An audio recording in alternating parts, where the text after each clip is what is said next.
அலைமயமாக சலனமாய் கொண்டிருக்கின்றது. Radio broadcast, radio receive என்கிற ரெண்டு நமக்கு இன்னைக்கு தெரியும். ஒரு இடத்தில் இருந்து ஒரு ஓசைகளை உண்டு பண்ணினால் எங்கும் பரவுகின்றது.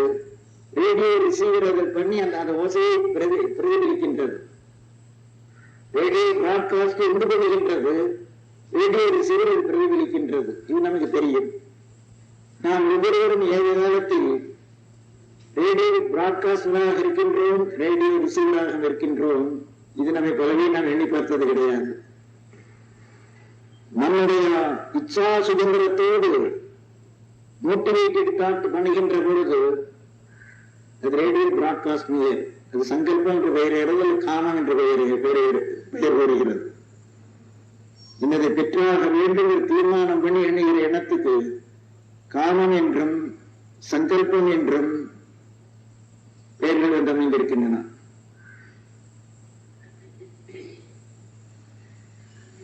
வேகரண்ட் தாட்ஸால் தானாக இடத்தில் இருக்கின்றது. அதற்கு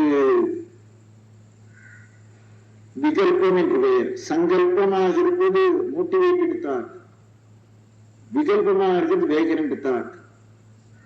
இந்த விகல்பம் போனால் சங்கல்பத்திலிருந்து விகல்பம் வருகிறது. உட்கார்ந்திருக்கிற போது நாம் திட்டம் போடாத எதிரோ எண்ணங்கள் உள்ளத்தில் உதிக்கின்றன. உதிக்கின்ற எண்ணங்கள் எல்லாம் விகல்பங்கள். விகல்பமெல்லாம் துடிக்க பெற்றால் அவன் நிரூப சமாதி அடைகின்றான், தெய்வத்தோடு ஒன்றுபடுகிற நிலை அடைகின்றான். இங்கு நமக்கு ஒரு பெரிய வாய்ப்பை கேள்வி அளவில் நாம் ஞாபகத்தில் வைத்துக் கொண்டால் தெய்வீக வாய்ப்புக்கு நாம் சொந்தமாக இருக்கின்றோம். நம்முடைய அறியாமையினால் நாம் எப்படி நம்மை அதற்கு வேற்றாராக்குகின்றோம் என்பது நன்கு விளங்கும். எப்படி ஜாக்கிரதா அவஸ்தையில் நாம் காண்கின்ற உலகம் பஞ்சேந்திரியர்கள் புலனாகிறது, பஞ்சேந்திர புலனாகவிட்டாலும் நமக்கு புறம்பாக இருக்கின்றது. இது அது அனைவருக்கும் பொது. சொப்பனத்தில் இதற்கு நிகராக காண்கின்ற உலகம் தனக்கு தனி சொந்தம். பக்கம் பக்கம் ரெண்டு பேர் கனவு காண்பது ஒருவன் காண்பவர்கள் காண்கிற உலகம் அல்ல, மற்றொருவன் காண்பது அலாதியானது. நாம் பக்கம் பக்கம் காண்கிறத நம்ம அனைவருக்கும் பொதுவானது. கனவில் அவர்களோடு கொண்டு பண்ணிக் கொள்கின்றோம். நம் எல்லோருக்கும் கனவற்ற உறக்கம் சுஷுப்தி என்று கொண்டிருக்கின்றது. உபநிஷதம் சொல்லுகின்றது, சுஷுப்தி அல்லது கனவற்ற உறக்கத்தில் ஒவ்வொரு ஜீவனும் பிரம்மாவஸ்தையில் இருக்கின்றான். அது அவனுக்கு தெரியாது. குளிர்காலம் கொடுத்து இவனை பெரிய காட்சி வைத்துக் கொண்டு வந்தால் காட்சிகளும் கண்டவன் அல்ல, காண்கிற தகுதி இல்லை. அயர்ந்து தூங்குகின்ற போது ஞானிகள் அடைகின்ற பிரம்மானந்தத்தில் அவன் இருக்கின்றான். அது அவனுக்கு தெரியாது. ஆனால் அடியோடு தெரியாதவன் அல்ல, கட்டை போன்று தூங்கினேன் அவ்வளவு தெரியும். நேரம் போன தெரியாது, ஒன்னும் தெரியாது, கட்டை போன்று தூங்கினேன். கனவுங்கிற உலகத்தை நான் உண்டு பண்ணவில்லை, கனவுங்கிற உலகத்தை உண்டு பண்ணவில்லை, இதெல்லாம் இல்லாத நிலையில் இருந்தேன். அப்போ உலகமெல்லாம் போன இடத்தில் இவன் துக்கியாக இருந்தானா சுகியாக இருந்தானா ஆனந்தமாக தூங்கினேன். அது அவனுடைய நிஜ நிலை. ஜாக்கிரதாவஸ்தைக்கு வருகின்றது அவருடைய உலகம் வருகின்றது. சொப்பனாவஸ்தைக்கு வருகின்றது அவருடைய உலகம் வருகின்றது. சுஷுப்திக்கு போகும்போது எல்லாரும் உலகம் போகின்றது. சுஷுப்தி அவஸ்தையிலே எல்லாருக்கும் நிலை ஒன்று.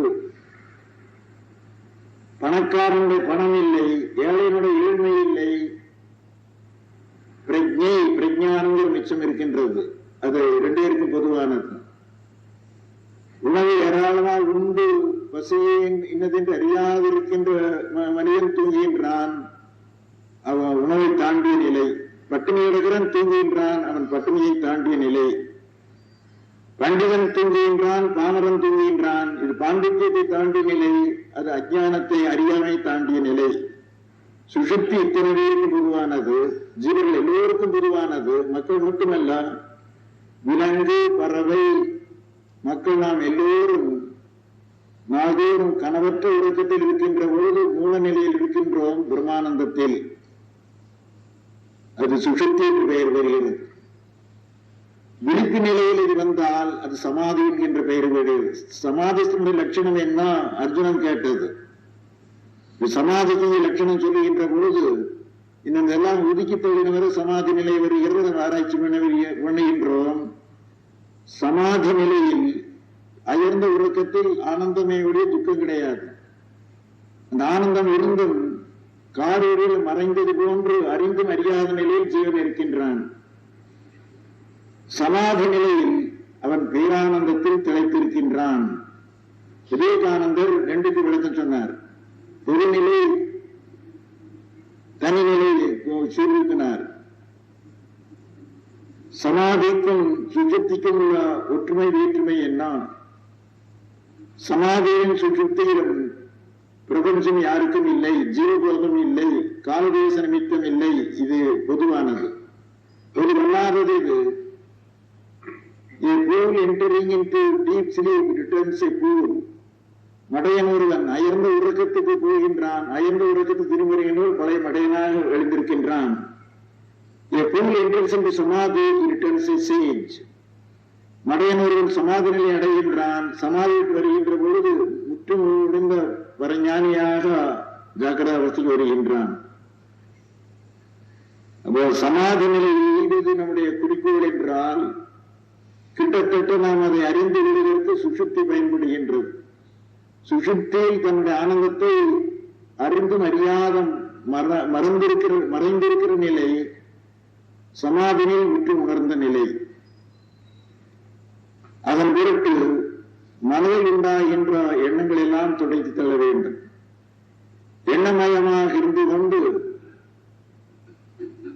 தடையாக இருப்பது எண்ணங்கிற சித்தவிருத்தி, உபாதி, வாசனை, சம்ஸ்காரங்கள் இப்படி பெயர் பெறுகின்றன.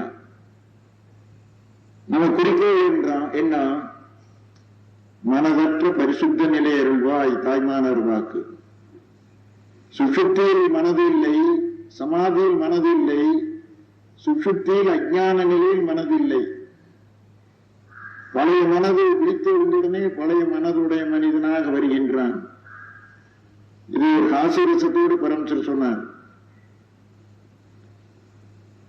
தங்கனை பணிகிற தட்டான் ஒருவன் பஜனை பண்ணி ஒரு பரவச நிலையில் இருந்தான். அந்த பரவச நிலையில் சபையற்கு சமாதியோடு பரமானத்தில் இருந்தான். சமாதியை விட்டு பெற்றானார். பல வீடு நகை பண்ற வேலையில் புகுந்தான். பழைய ஆளாக போய்விட்டான். சுஷுப்தியில் இருக்கிற நாம் அந்த நிலையில் இருக்கின்றோம். உலக விவகாரத்தில் ஈடுபட்டிருக்கின்றோம். தற்காலிகமாக சுஷுப்தி வந்து நம்மை இந்த சித்தவிருத்தி என்கின்ற உபத்திரத்திலிருந்து பாதுகாத்து வைக்கின்றது. இன்னொரு விஷயம் நாம் எண்ணி பார்க்க வேண்டும். கேட்டவரத்தை எல்லாம் தருகின்றேன், அது கீழாக சுஷுப்தி தருகிறாயா என்று மனிதனை கேட்டால் அவன் விவேகம் படைத்தவனாக இருந்தால் ஒரு நாள் சம்மதிக்க மாட்டான். கடவுளை சொல்லுகிறார், நீ கேட்டவரெல்லாம் தருகின்றேன், அது கீழாக சுஷுப்தியை நீ தியாகம் பண்ண வேண்டும்.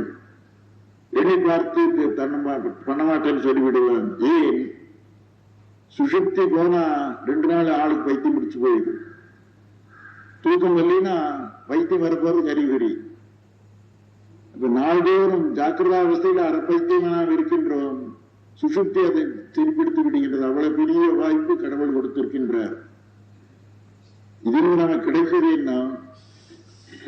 சுஷுப்தி ஒரு நிலையை ஜாக்கிரதாவஸ்தையில் கொண்டு வந்தால் நாம் பூர்ணத்தை எட்டாகிவிட்டது.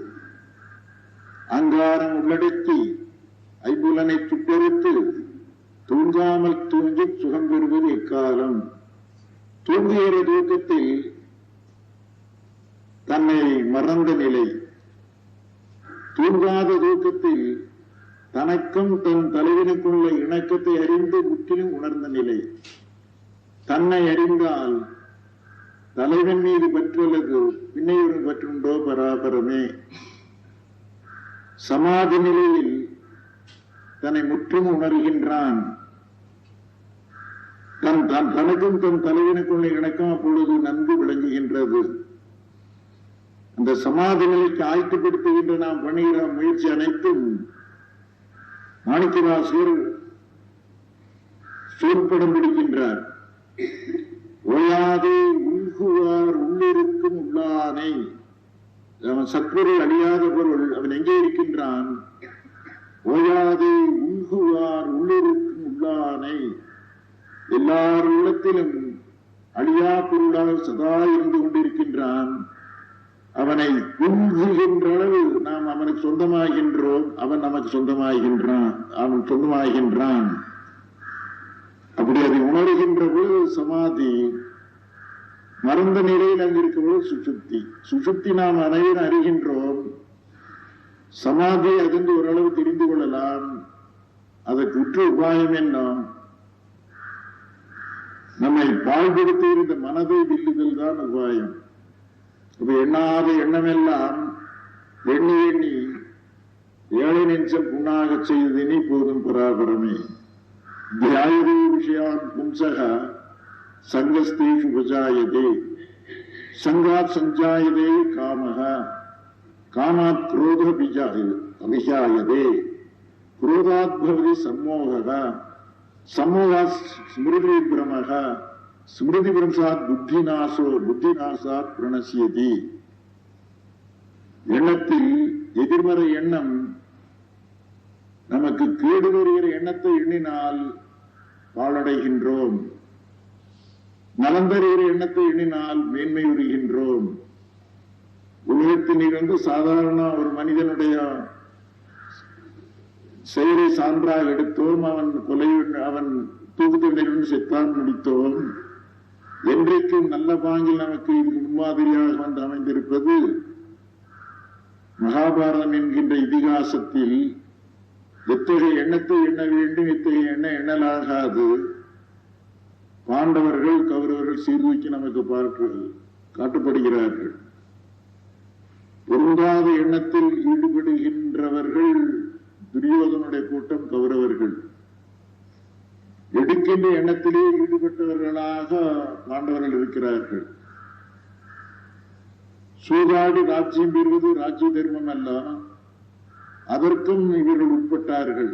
பெரியப்பா சொன்னபடி நான் நடந்து கொள்கிறேன் என்று பெரியப்பாவுடைய ஆணை என்னுடைய அப்பாவுடைய ஆணைக்கு நிகர். அவர் உயிரிழந்தால் அண்ணா சொன்னபடி நடந்திருப்பார். மக்களாகி நாம் நடந்து கொள்ள வேண்டும். காட்டுக்கு அனுப்பினதை மகிழ்ச்சியாக ஏற்றுக்கொண்டு பாண்டவர்கள் வனவாசத்துக்கு போனார்கள். இனி தகுந்த எண்ணம் தகாத எண்ணத்தை இங்கு சீர்தூக்குகின்றோம். வனத்துக்கு போய் ஒரு மாசத்துக்கு பிறகு தங்களுடைய நிலையை பீமனும் திரௌபதியும் விமர்சனம் பண்ணுகிறார்கள். சூதாடி ராஜ்யத்தை பிடிக்கொண்டார்கள். அது ராஜ்ய தர்மம் அல்ல. நாம் அதை குடும்ப போனது பிழை. என்றைக்கும் போருக்கு போய் போர் புரிந்து இந்த ராஜ்யத்தை புடுங்கிறது ராஜ தர்மம் ஆகின்றது. நமக்குரிய ராஜ்யத்தை சூதாடியை புடுங்கினார்கள். சொன்னபடி வனத்திலிருந்து ஒரு மாசம் இருந்தாய்விட்டது. இதுக்காக 12 வருஷம் வனவாசம் பண்ண வேண்டும். படையெடுத்து சண்டைக்கு போய் போர் புரிந்து நம்முடைய ராஜ்யத்தை வேண்டும், நம்முடைய ராஜ்யத்தை எடுத்துக்கொள்ளலாம். எதுக்கு இந்த உபத்திரவம்? பீமனும் திரௌபதி சொல்லிய எதுக்காக இந்த உபத்திரவம்? நமக்குரிய ராஜ்யத்தை சண்டை போட்டு எடுத்துக் கொள்ளலாம். சண்டை போட்டுறது என்னைக்கு அதர்மமாகாது. அதுக்கு யுதிஷ்டன் தர்மம் சொல்லுகின்றான். வனவாசம் பண்ணுகிறேன் என்று பெரியப்பாவுக்கு நான் வாக்கு கொடுத்திருக்கின்றேன். சொன்ன சொல்லை பிசகுவது சத்தியம் அல்ல. சத்தியத்துக்கு உட்பட்டு நடக்க நாம் கடமைப்பட்டிருக்கின்றோம். 12 வருஷம் சொன்னபடி இருக்கலாம். 13வது வருஷம் அஞ்ஞாத வாசத்தில் இருக்கலாம். பிறகு இஷ்டம் போல் யுத்தத்துக்கு போங்கள், எனக்கு சம்மதம்.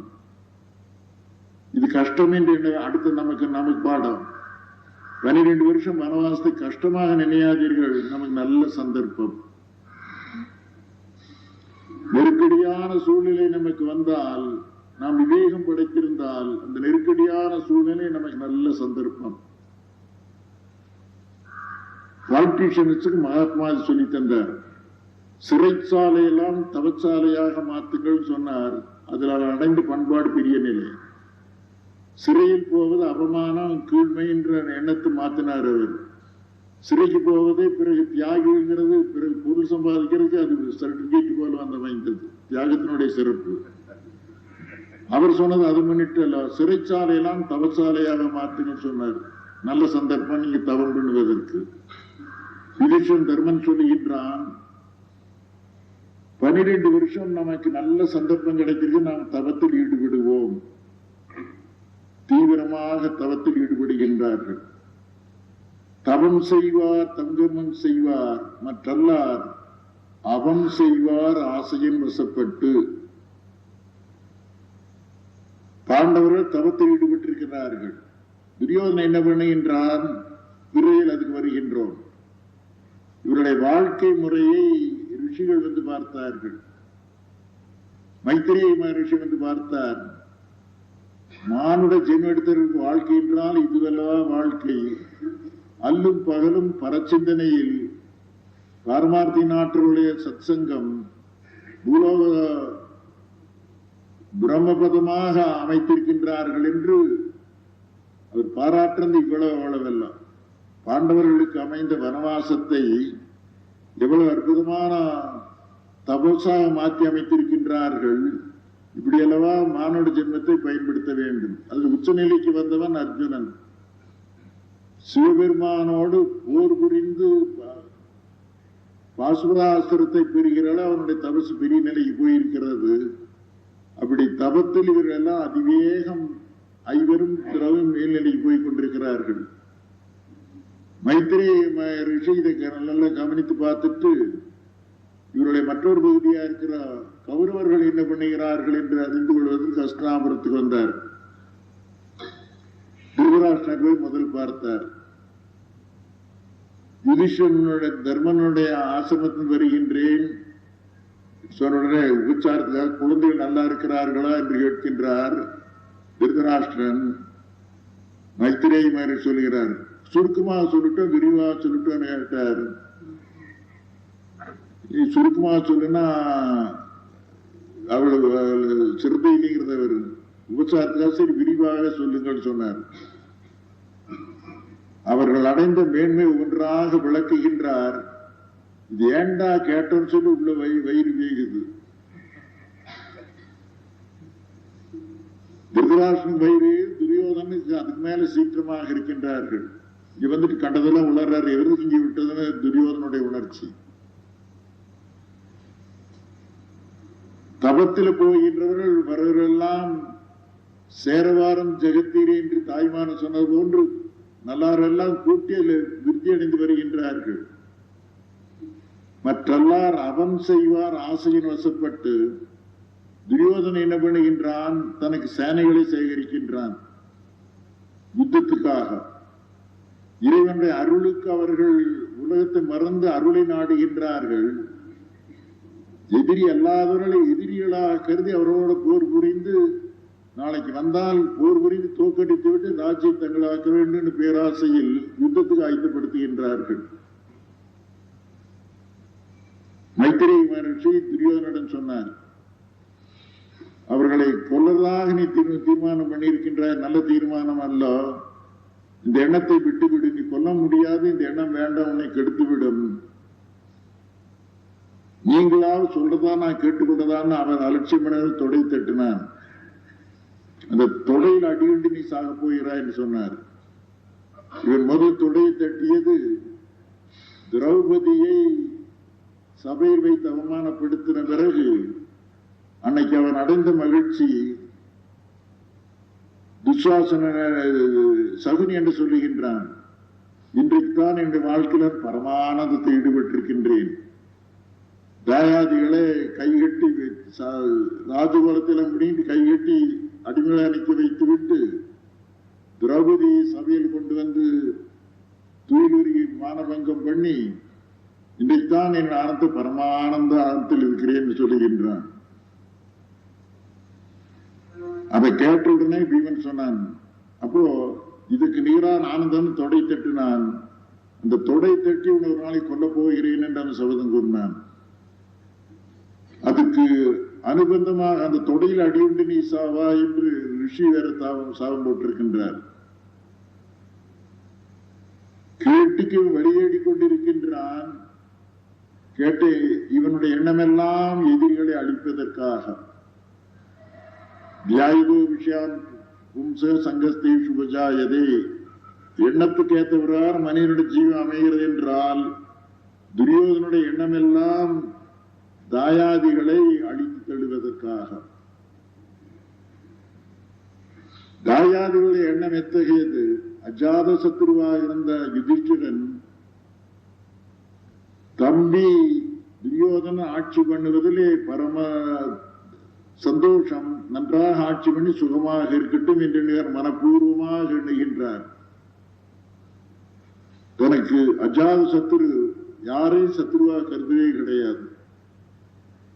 எண்ணத்தின் விளைவாக மனிதன் தன்னை எடுக்கின்றான் அல்லது கெடுக்கின்றான். பக்கம் பக்கம் ரெண்டு நிகழ்கின்றன.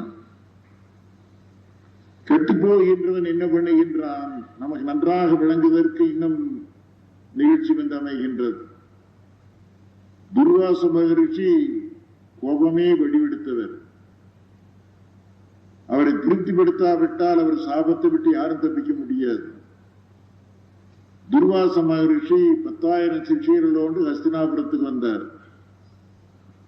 துரியோதனை அதை பயன்படுத்தி தீர்மானம் பண்ணினான்.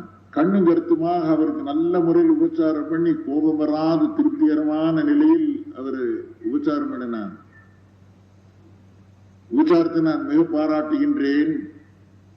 இதுக்கு ஒரு வரங்கீழ் என்று துர்வாச மகரிஷி சொல்லுகின்றார். இவன் கேட்கின்றான் வரம். குருவம்சத்தில் ஒரு பகுதி பார்த்தீர்கள், இன்னொரு பகுதி வனத்தில் இருக்கின்றார்கள். அங்கேயும் போய் பிட்சை ஏற்றுக் கொள்ளுங்கள். திரௌபதி சாப்பிட்டான பிறகு அங்கு போய் பிட்சை ஏற்றும்படி உங்களை வரம் கேட்கின்றேன். இவன் கேட்டுதாங்க அவ ஒளிந்து போறதுக்கு குடி வைக்கிறான். இங்கே அங்க நிபந்தனை எத்தகையது? வனவாசத்துக்கு போன உடனே யுதிஷ்டன் தர்மன் வருகிற ரிஷிகளுக்கெல்லாம் உபச்சாரம் நல்லா பண்ண வேண்டும், அதுக்கு வழி என்ன என்று கவன சிந்தனையில் இருந்த பொழுது சூரிய பகவான் வந்து அக்ஷய பாத்திரத்தை கொடுத்தார். 12 வருஷ காலம் வனவாசத்தில் இருக்கும் பரியந்தம் இது கொடுத்து அக்ஷய பாத்திரம் பயன்படும். என்ன விதத்தில்? நாள்தோறும் திரௌபதி வேண்டும் என்பதை சமைப்பது, சமைத்து அக்ஷய பாத்திரத்தில் போட்டு வைப்பது. எத்தனை பேருக்கு வழங்கினாலும் அது வளர்ந்து கொண்டே இருக்கும். பிறகு அவள் சாப்பிட்டான பிறகு அன்றைக்கு மறுபடியும் வராது. இது அறிந்த துரியோதனன் திரௌபதி சாப்பிட்டான பிறகு நீங்க அங்க விருந்துக்கு போங்கள் கொடுத்தான். சாப்பாடு இல்லைன்னா சாபம் போட்டு ஒளிந்து போட்டு நமக்கு குற்றம் வேண்டாம், யாரோ அழித்து விட்டான்னு அந்த நோக்கத்தோடு. அவனுடைய நோக்கம் அவ்வளவு மோசமானது. 10,000 சிஷ்யரோடு வந்தார் துர்வாச மகரிஷி. இன்னும் தம்பிமாரும் இவரும் சாப்பிட்டு திரௌபதி சாப்பிடல. பாக்கி வச்சுட்டு சாப்பிட வேணும், பிக்ஷை எடுத்துக்கொள்ளணும்னு போய் நதிக்கு ஸ்நானம் பண்ணி கொண்டு வாருங்கள். நதிக்கு அனுப்பிவிட்டு வந்தார். திரௌபதி சாப்பிட்டாகிவிட்டது. திரௌபதி சாப்பிடுறதுக்கு முன்ன சொல்லணும் வந்தார். தெய்வாதீனம் திரௌபதி சாப்பிட்டாகிவிட்டது, நதிக்கு ஸ்நானத்துக்கு போயிருக்கிறார்கள். தர்ம சங்கடமா போச்சு. நீ வந்தா சாப்பாடு போலினா துர்வாசருக்கு வர்ற கோபம் ஒழிச்சு தள்ளிவிடு. திரௌபதி தர்ம சங்கடத்திலே கிருஷ்ணனிடத்து பிரார்த்தனை பண்ணுகின்றாள். நெருக்கடியில் மாட்டிக்கொண்டே நீதான் காப்பாற்ற வேண்டும் என்று. இந்த பிரார்த்தனைக்கு வந்து கிருஷ்ணன் ஓடி வருகின்றான். ஓடி வந்து பசி சகிக்கும்போது எனக்கு சாப்பாடு போடு என்று கேட்கின்றான். காப்பாற்ற கூப்பிட்டு நீ பசி கேட்டா எங்கிருந்து கேட்டா அவன் அலறான். எப்படியோ கொடுத்துதான் ஆகணும். திணறுகின்றார். கொண்டு வா அக்ஷய பாத்திரத்தை. கொண்டு வந்தார். தேடி பார்த்தார். உள்ள ஒரு பருக்கை சாதம் மிச்சம் வந்து அதை எடுத்தார். சாப்பிட்டு பரிபூர்ணம்னாரு. கிருஷ்ண பரமாத்மா ஒரு பருக்கை சாப்பிட்டு பரிபூர்ணம்னாரு. 10,000 சிஷ்யரோடு துர்வாச மகரிஷி பயிர் நிறைஞ்சு போச்சுது. இனி சாப்பாடுனா எதுக்கு வந்து போன்றிருக்கிறது யோசிச்சார்கள். இப்படி சாப்பாட்டு கூப்பிட்டிருக்கிறாளே போய் என்ன பண்றது? ஓடி போயிடலாம் தீர்மானம் பண்ணார்கள். சொல்லாத ஓட்ட முடிச்சுட்டார்கள். துரியோதனுடைய திட்டம் அத்தகையது. தெய்வாதீனா இந்த பாங்கிரிவர் காப்பாற்றப்படுகிறார்கள். மைத்ரேயி மகரிஷி இதை பார்த்து அவனை சாபம் கொடுத்து வந்தார். துரியோதனனுடைய எண்ணத்துக்கு சார்ந்து என்ன பண்ணுகின்றான். பாட்டனார் பீஷ்மர் எந்த கட்சியும் சேர்ந்தவர் அல்ல. அவர் தக்க முறையில் பண்ண வேண்டிய கடமைக்கு விலகி இருக்கின்றார். பீஷ்மர் துரியோதனன் சென்றான். யுத்தத்துக்கு நான் ஆயத்தப்படுத்துகின்றேன், நீங்கள் எனக்கு சேனாபதியாக இருக்க வேண்டும் என்று விண்ணப்பிக்கின்றான். பீஷ்மர் சொல்லுகின்ற ஒரு பெரிய வாழ்க்கை கோட்பாடு, இயல்வது கரவே. நம்மிடத்து பிறருக்கு உதவி பண்ணுகிற நிலை இருந்தால், அந்த உதவி வேண்டும் என்றவன் கேட்டால் தரமாட்டேன் என்று சொன்னால் அந்த ஆற்றல் நம்மை விட்டு போய்விடும். இன்றைக்கு மனிதனை பற்றி உண்மை இது. பிறருக்கு உதவி பண்ணுகிற நிலையில் நாம் இருந்து அந்த உதவியை அவன் கேட்கின்ற பொழுது இல்லை என்று சொன்னால் இல்லாது போய்விடும். பீஷ்மர் சொல்லுகின்றார், நான் உனக்கு சேனாபதியாக இருக்கிற சாத்தியம், உனக்காக போர் புரிய முடியும், நீ கேட்டுதான் இல்லை என்று சொல்லக்கூடாது. சேனாபதியாக இருக்கின்றேன், ஆனால் நீ தோத்து போவாய். நீ தோத்து போவாய்ங்கிற பண்ணு பெரிய உபகாரம். நீ வேண்டின பிரகாரம் உனக்கு சேனாபதியாக இருக்கின்றேன், ஆனால் நீ தோத்து போவாய். நீங்கள் மனப்பூர்வமாக எனக்கு போர் புரியுங்கள், நான் தோற்க மாட்டேன் அவன் சொல்லுகின்றான். ஆற்றல் முழுதும் மனப்பூர்வம் உனக்கு கிடைக்கின்றேன். சத்தியத்தை விட்டு நான் பிசுவது கிடையாது, அறத்தை விட்டு பிசுவது கிடையாது. ஆற்றல் முழுதும் உனக்கே நான் பயன்படுத்துகின்றேன், நீ தோல்வி அடைவாய். ஏன் அப்படி சொல்லுகின்றீர்கள் துரியோதனன் கேட்டான். இறைவனுடைய கிருஷ்ணனுடைய அருளுக்கு பாத்திரமாயிருக்கிறார்கள் பாண்டவர்கள். கிருஷ்ணனுடைய அருளுக்கு உனக்கும் வெகு தூரம். மனசு கிருஷ்ணனாவது அருளாது, இது தப்பு. அவன் மனசுக்குள்ள தீர்மானம் பண்ணி கொண்டான். தர்மம் அவர்களுடைய பக்கம் இருக்குது, உன் பக்கம் இல்லை. அதுக்கு வியாக்கியானம் பண்ணுகின்றான்.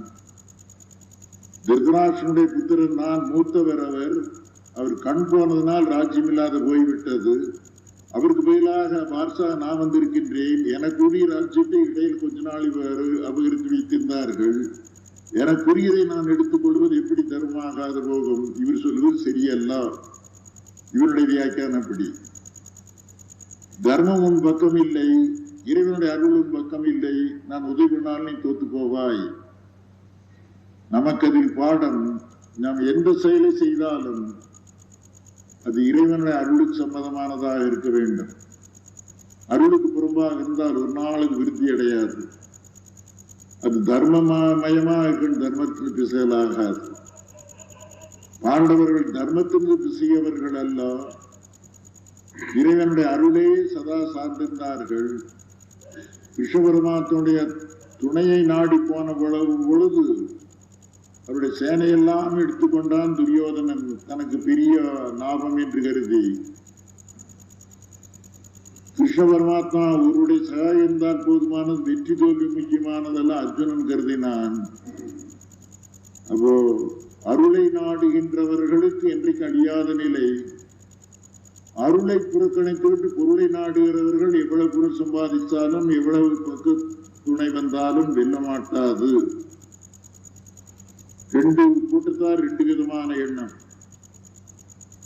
இறைவனுடைய திருவருள் நமக்கு இருந்தால் போதும், ராஜ்யம் வந்தாலும் சரி வராவிட்டாலும் சரி. கிருஷ்ணனுடைய அருள் இருக்கின்ற பொழுது ராஜ்யம் இருந்தேன்னு இல்லாவிட்டேன்னு அதுக்கு நிகரான நமக்கு பேரு கிடையாது. அந்த மனநிலை நமக்கு வேண்டும். கிருஷ்ணனால் அருளாவது யாதவனுடைய தர எனக்கு தெரியும், அவன் துரியோதன் மதிப்போடுவது. உண்மையாக ராஜ்யத்துக்குரியவன் இவன். 3 பரசுராமரனை பயிற்சி பெற்று 3 மகாரதர்கள் தனக்கு துணை. 11 அக்ஷினி சேனை இவன் பக்கம், வெறும் 7 சேனை பாண்டவர்கள் பக்கம். இவர்கள் எங்கு வெல்ல போகின்றார்கள்? இவனுடைய எண்ணம் இப்படி மதிப்போடுகின்றான்.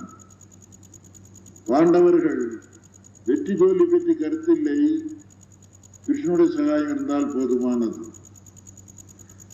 எண்ணத்துக்கு ஏற்ற பிரகாரம் நாம் மேன்மை அடைகின்றோம், கீழ்மை அடைகின்றோம். துரியோதனுடைய எண்ணம் எல்லாம் லௌகீக முறையில் தன்னுடைய மேலான அந்தஸ்து, தன்னுடைய ஆற்றல், அதுக்கேற்ற உபகரணத்தை எண்ணி மதிப்போட்டதெல்லாம் அது தர்மத்திலிருந்து பிசகியது, அருளுக்கு புறம்பானது. அது அவனுக்கு விளங்கவில்லை. இவர்கள் வெளித்தோற்றத்துக்கு கீழ்பற்றவர்களோ தென்பட்டினாலும் இறைவனை அருள் சார்ந்திருந்தார்கள். அங்கு அத்தனை அனர்த்தமாக போனது. இது வெற்றி அடைந்தது. பீஷ்மரிடத்தில் இன்னொரு மகிமை, உனக்கு சேனாபதியாக இருக்கின்றேன், ஆனால் நீ தோத்து போவாய். பாண்டவர்கள் கிட்ட போக கிடையாது பாட்டனார் அண்ட. அங்க வாக்கு கொடுத்து விட்டார், அவர் தர்ம சங்கடம் தான் பண்ணக்கூடாது என்று அவர் போய் உதவி கேட்க கிடையாது. ஒரு இடத்துல சொன்னவரை நான் போய் கேட்டுனா அவர் எந்த பெயர்களிலும் சங்கடப்படுவார். ஆனால் உதவிக்கு போல. ஆனால் யுத்தம் துவக்குவதற்கு முன்பு தர்மன் யுதிஷ்டிரன் கிரீடத்தை கீழெடுத்து வைத்தான், ஆயுதங்கள் எல்லாம் கீழெடுத்து வைத்தான், இடுப்பிலே வேஷ்டி கட்டினான், பீஷ்மரை வலம் வந்தான். அப்ப துரியோதன் பார்த்தான், இவன் ஒரு சத்திரனா பிறந்தான கோளை உயிர்ப்பு செய்ய வந்திருக்கிறான், வியாக்கியானம் பண்ணுகின்றான் துரியோதனன். பாட்டனார் முன்ன விழுந்து கும்பிட்டு விட்டு யுதிஷ்டன் தர்மன் சொல்லுகின்றான், பாட்டனாரா உங்களை எதிர்த்து